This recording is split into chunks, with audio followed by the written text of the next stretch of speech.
Bien, voilà, c'est beaucoup plus sérieux aujourd'hui, hein, la neige, mais cela ne nous empêche pas justement d'aller vous servir.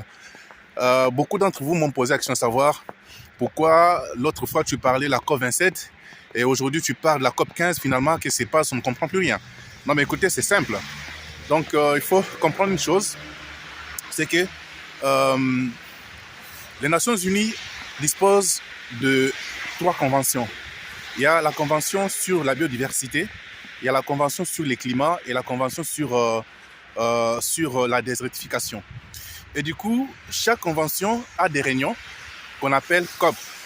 COP, c'est simplement ce qui veut dire des Conference of the Parties. Donc, la conférence des parties, Conference of the Parties. Donc, chaque convention organise des réunions, des conférences internationales pour parler des avancées ou décider de ce qui doit être fait. Et dans ces cadres-là, la Convention sur les climats a déjà organisé 27 conférences. Voilà pourquoi on dit 27e COP sur les climats. Tandis que la Convention sur la biodiversité vient d'organiser sa 15e COP.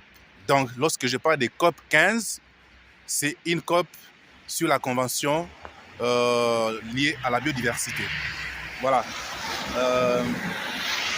Et c'est chaque année comme ça, ou chaque 2 ans, que les États s'organisent pour se rencontrer. Par exemple, pour la biodiversité, c'est chaque 2 ans. L'année prochaine, il n'y aura pas COP pour la biodiversité.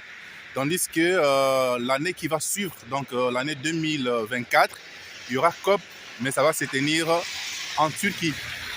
Tandis que chaque année, pour la COP sur les climats, c'est chaque année. Donc l'année prochaine, on va se retrouver et ça va être à Dubaï, en Asie. Voilà, donc voilà quelques petits détails, quelques petites précisions que je voulais vous présenter. Et on se refixe un rendez-vous très très bientôt. Merci.